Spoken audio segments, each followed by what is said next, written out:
नमस्कार दोस्तों, स्वागत है आप सभी का आपके अपने YouTube channel Success Mantra by Deepak Rai sir. मैं पिंकी मिश्रा आप सभी की क्लास में एक बार फिर से हाजिर हूँ। दोस्तों, आज की क्लास में हम चर्चा करेंगे कृषि से रिलेटेड, कृषि की जो महत्वपूर्ण परियोजनाएं हैं उनसे रिलेटेड एमसीक्यूज जो एग्ज़ाम में पूछे जाते हैं। और मैं आप सभी के लिए सारे क्वेश्चन लेकर आई हूँ और आप लोग देखेंगे और फटाफट बताएंगे कि इसका क्या आंसर है। ठीक है, तो चलिए क्लास की शुरुआत करते हैं। उससे पहले आप सभी से रिक्वेस्ट है कि आप लोग प्लीज़ जो है, अगर क्लास पसंद आती है तो लाइक शेयर करना मत भूलिएगा। इसके अलावा अगर अभी तक चैनल को सब्सक्राइब नहीं किया है, चैनल को सब्सक्राइब कर लीजिए। टेलीग्राम चैनल से जुड़ जाइए जिससे वहाँ पे सारे लिंक आपको मिलती रहे। ठीक है, चलिए क्लास की शुरुआत करते हैं। देखते हैं, पहला क्वेश्चन है आप सभी की स्क्रीन पर कि उत्तर प्रदेश के निम्नलिखित शहरों में से कौन सा गोमती नदी के तट पर स्थित है। तो यहाँ पे बताना है कि गोमती नदी के तट पर कौन सा स्थित है। तो मथुरा की बात करें तो मथुरा जो है यमुना नदी के तट पर स्थित है। आगरा जो है यहाँ भी यमुना नदी के तट पर स्थित है। वाराणसी गंगा नदी, और यहाँ पे गोमती नदी के तट पर स्थित है लखनऊ। ठीक है, क्लियर। चलिए अगला देख लेते हैं। अगला है क्वेश्चन नंबर सेकंड कि उत्तर प्रदेश के निम्नलिखित में से जो है कौन से जिले में मौहदा बांध परियोजना स्थित है। तो उत्तर प्रदेश के कौन से जिले में? हमीरपुर। ठीक है, हमीरपुर में जो है मौहदा बांध परियोजना स्थित है। ठीक है, अगला देख लेते हैं क्वेश्चन नंबर थर्ड है कि माता टीला परियोजना अवस्थित है। तो माता टीला परियोजना किस नदी या किस घाटी पर अवस्थित है। तो बता दें बेतवा नदी। ठीक है, यहाँ पे क्या हो जाएगा, बेतवा नदी के किनारे जो है माता टीला परियोजना अवस्थित है। ठीक है, यह याद रखेंगे। और माता टीला जो परियोजना है यह जो है नदी घाटी परियोजना है जो कि ललितपुर जिले में है। कहाँ पर है? ललितपुर जिले में। ठीक है, ललितपुर जिला याद रखिएगा। अगर अलग से पूछता है कि माता टीला परियोजना कौन से जिले में अवस्थित है तो ललितपुर। ठीक है, ललितपुर याद रखना। चलिए अगला देखते हैं हम लोग, निम्नलिखित में से कौन सा युग्म सुमेलित नहीं है। इसमें कौन सा एक युग्म है जो कि सुमेलित नहीं है। बात करते हैं बिठूर की, तो बिठूर जो है गंगा किनारे अवस्थित है। गोरखपुर राप्ती नदी के किनारे, कौशाम्बी यमुना नदी के किनारे। और जौनपुर की बात करें तो जौनपुर का सही नहीं होगा। ठीक है, जौनपुर कहाँ है? गोमती नदी हो जाएगा। ठीक है, गोमती। ठीक है, क्लियर कर लीजिएगा यहाँ पे। तो यहाँ पे सही नहीं होगा, यही आपका इनकरेक्ट है। ओके, चलिए अगला देखते हैं हम लोग।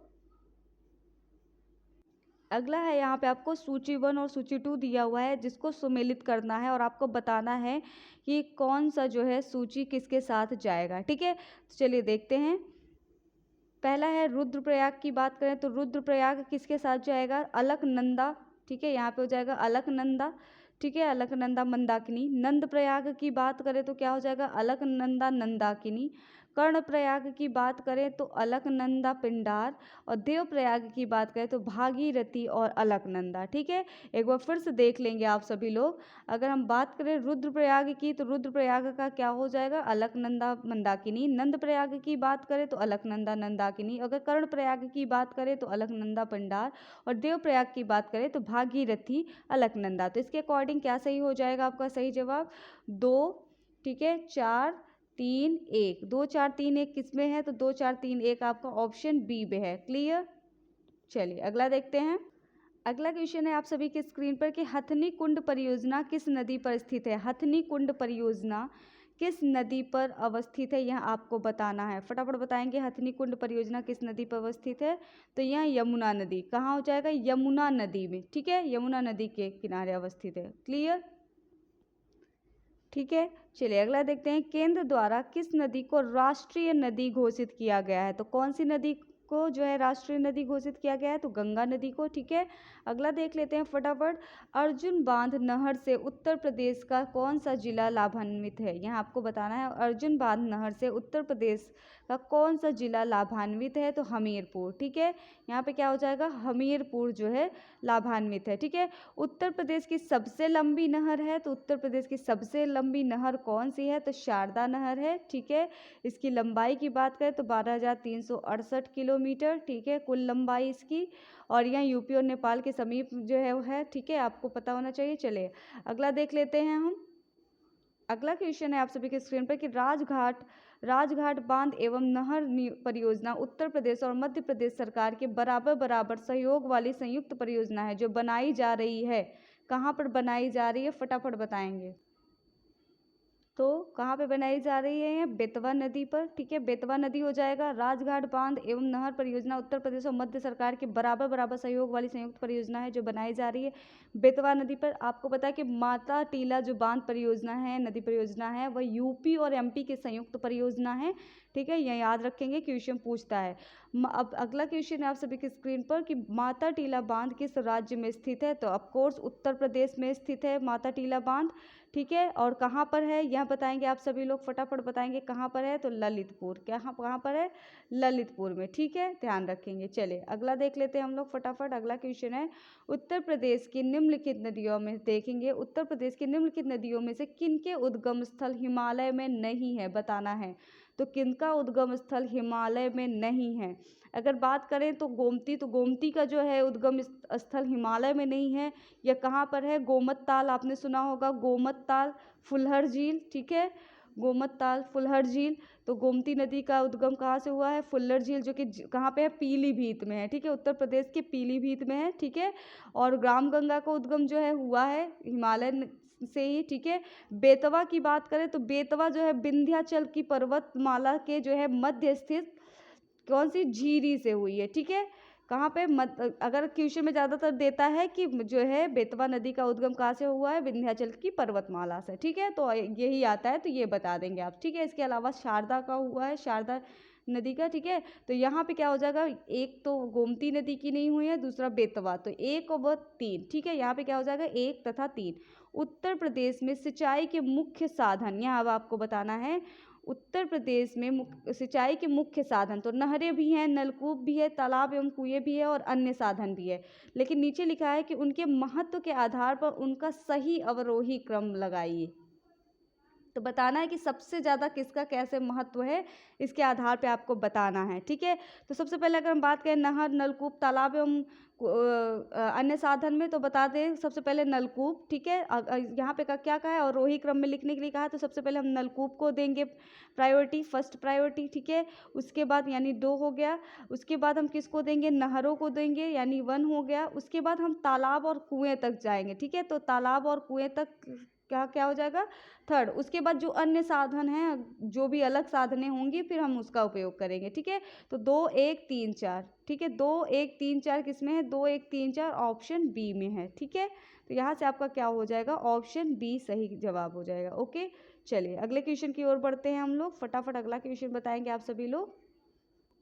दोस्तों आगे बढ़ने से पहले आप सभी के लिए इम्पोर्टेंट जानकारी कि जैसा कि आप सभी लोग जानते हैं कि अनअकैडमी जो है इंडियाज़ लार्जेस्ट लर्निंग प्लेटफॉर्म है, जहां पर आप सभी को बहुत ही कम फी में बहुत ही बेहतरीन तैयारी कराई जाती है। और अगर अभी तक आपने इस ऐप को डाउनलोड नहीं किया है और यहाँ पर सब्सक्रिप्शन नहीं लिया है तो फटाफट ले लीजिए। और हम आपको बताना चाहेंगे कि यहाँ पर क्या क्या खास बात है। आप यहाँ पर live classes, recorded classes, test series और PDF सारी जो है MCQs जो है अच्छे से अच्छे जो है MCQs बने हुए मिलेंगे आप सभी को। यहाँ पे अनलिमिटेड क्विजेज़ होती हैं। और बात करें कि आप भी अपनी लाइव सेशन ले सकते हैं अपने मन चाहे एजुकेटर के साथ में। Multiple live doubt clearing session भी होते हैं यहाँ पे, आप लोग वह भी कर सकते हैं। इसके अलावा यहाँ पे देख सकते हैं UPPSC प्रीलिम्स की जो है GS पेपर 1 की जो है टेस्ट सीरीज चलाई जा रही है, जो एवरी संडे होती है आप सभी की। और यहाँ पे टॉप 25 रैंकर्स को कुछ न कुछ रिवॉर्ड्स मिलते हैं। टॉप 25 रैंकर्स को कुछ न कुछ स्कॉलरशिप प्रोवाइड की जाती है। तो आप लोग संडे 10 AM आप लोग यह टेस्ट सीरीज भी देख सकते हैं। इसके अलावा देखेंगे कौन कौन सी बैचेस स्टार्ट है। ये सारी बैचेस स्टार्ट हो चुकी हैं। और हम जो मेन बात करना चाहते हैं वो आपको बताना चाहेंगे कि आपको एक बार सब्सक्रिप्शन लेने पे क्या फ़ायदे हैं।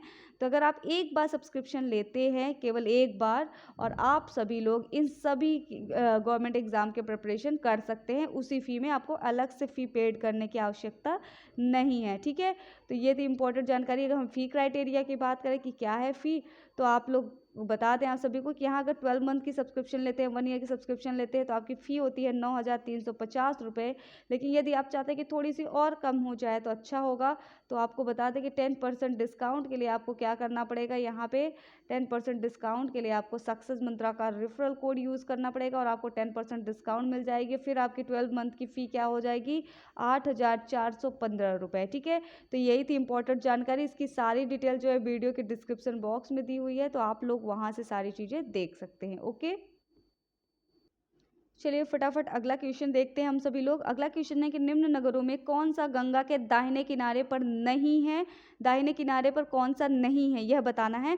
तो आप लोग इसको अच्छे तरीके से देख लेंगे कि कौन सा गंगा के कौन सा दाहिने किनारे पर है, और ये सही क्रम देख लेंगे। तो इलाहाबाद है, हरिद्वार है, कानपुर है, मगर वाराणसी नहीं है। ठीक है, निम्नलिखित में से कौन गंगा के दाहिने किनारे पर नहीं है, यही पूछा है। ठीक है, तो वाराणसी नहीं है।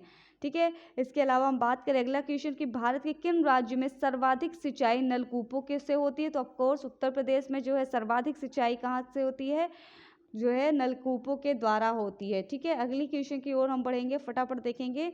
यहाँ पे देख लेंगे आप सभी लोग कि उत्तर प्रदेश का पारीछा बांध जो है किस नदी पर अवस्थित है, यह आपको बताना है कि पारीछा बांध जो है उत्तर प्रदेश में किस नदी पर अवस्थित है। तो यह भी जो है बेतवा नदी पर अवस्थित है। कहाँ पर, बेतवा नदी। ठीक है, इसको सही कर लीजिएगा। निम्नलिखित में से किस राज्य में नलकूपों द्वारा सिंचित भूमि क्षेत्र सबसे अधिक है। तो ये वही पुराना क्वेश्चन हो गया, तो उत्तर प्रदेश हो जाएगा। ठीक है, थोड़ा सा क्वेश्चन का श्रृंखला बदल दिया है। ठीक है, अगर हम बात करें अगली क्वेश्चन की फटाफट, तो निम्न में से किस नदी को राष्ट्रीय राजमार्ग संख्या 1 के रूप में प्रयुक्त किया जा रहा है। तो यह भी आपको मैंने बताया कि किसको, गंगा नदी को। ठीक है, गंगा नदी को जो है राष्ट्रीय राजमार्ग संख्या 1 के रूप में प्रयुक्त किया जा रहा है। ठीक है, अगली बात करें हम, अगला क्वेश्चन क्या है कि निम्नलिखित में से कौन से जनपद, क्या है क्वेश्चन, निम्नलिखित में से कौन से जनपद मध्य गंगा नहर से लाभान्वित हुए हैं। तो कौन सा जनपद हो जाएगा यहाँ पे, आगरा, मथुरा, अलीगढ़, हाथरस में से कौन सा हो जाएगा। तो बात करें मथुरा, ठीक है, और अलीगढ़ और हाथरस, यह सभी जो है मध्य गंगा नहर से जो है लाभान्वित है। लेकिन आगरा, आपको पता है कि आगरा यमुना नदी के किनारे अवस्थित है, आप सभी को पता है। ठीक है, और यह अगर पूछे कि मथुरा कहाँ है, यह भी आप सभी का यमुना नदी के किनारे अवस्थित है। और यह पूछ रहा है कि किस नहर से लाभान्वित है, तो मथुरा, अलीगढ़ और हाथरस। ठीक है, जो कि मध्य गंगा नहर से लाभान्वित हुए हैं। तो इसका सही जवाब क्या हो जाएगा, 2, 3, 4 किसमें है, 2, 3, 4 ऑप्शन डी में है। ठीक है, अगर हम बात करें अगली क्वेश्चन की, तो उत्तर प्रदेश में सबसे ऊंचा बांध कौन सा है। तो रामगंगा बांध। कौन सा हो जाएगा, उत्तर प्रदेश में सबसे ऊंचा बांध कौन सा हो जाएगा, ऑप्शन डी, रामगंगा बांध। ठीक है, तो ये थी दोस्तों आज की क्लास, और ये थी इंपॉर्टेंट क्वेश्चन।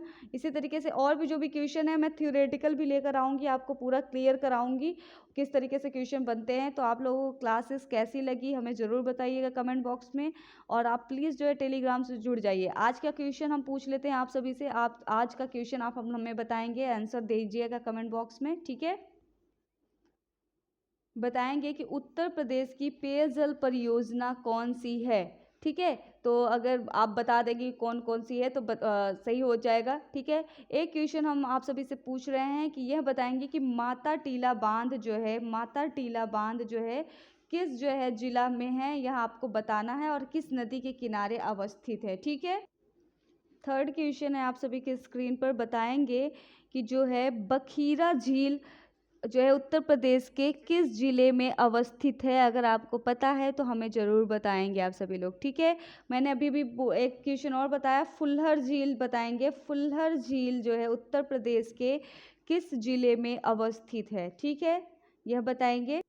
एक क्वेश्चन और आप सभी को बोल दे रही हूँ, एक क्वेश्चन और है कि जो है अयोध्या किस नदी के किनारे अवस्थित है। बस इतने क्वेश्चन का जवाब आप हमें कमेंट बॉक्स में एक साथ दीजिएगा, अगर आपको पता है तो ज़रूर बताइएगा।